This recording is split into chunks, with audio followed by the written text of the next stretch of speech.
Your strengths are innate.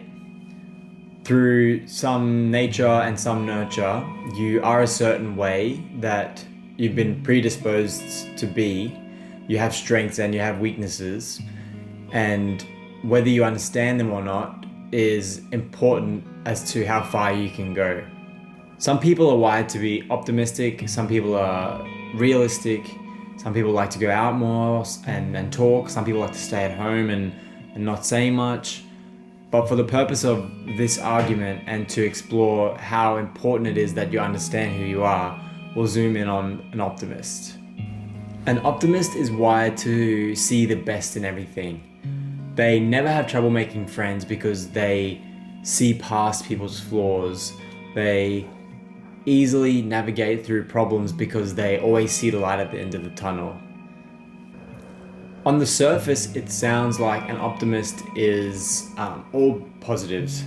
But when you look at it a little deeper, you see that for every strength and for every area that you are naturally predisposed to do well in, you are equally vulnerable. So an optimist frequently has bad people around them because they skip over the red flags.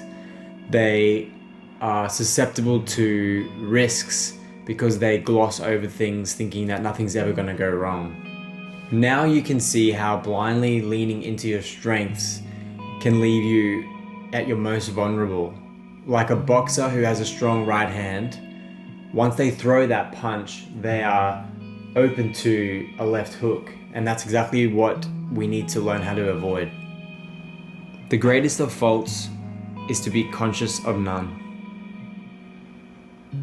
When your innate character gets you into trouble, it's painful because you feel like you're letting yourself down and who you are is the problem. But this isn't looking at the full picture, because an optimist or a people pleaser, as you hear a lot, might hate that part about themselves, but they don't realize that that's actually also the best part about them. Like a people pleaser always excels in any service or hospitality. They have so many friends because they genuinely have this want to help people out. The issue is when you lose the balance of it, you lose sight of it, you lose the perspective of when it serves you and when it is hindering you. So the issue isn't the trait itself, but it's the awareness and the caution that it's used with. Like if a boxer's right hand is his strongest punch, you're not going to tell him never to throw the punch. You're just going to tell him to, when you throw the punch, look out for the counter, or wait until you have enough time to use it. And that's exactly what we have to do with our own personal characteristics and strengths as well. So for an optimist, the solution isn't to be more pessimistic, it's to create this rule book in your head and this new psyche of understanding where your natural characteristics leave you most vulnerable.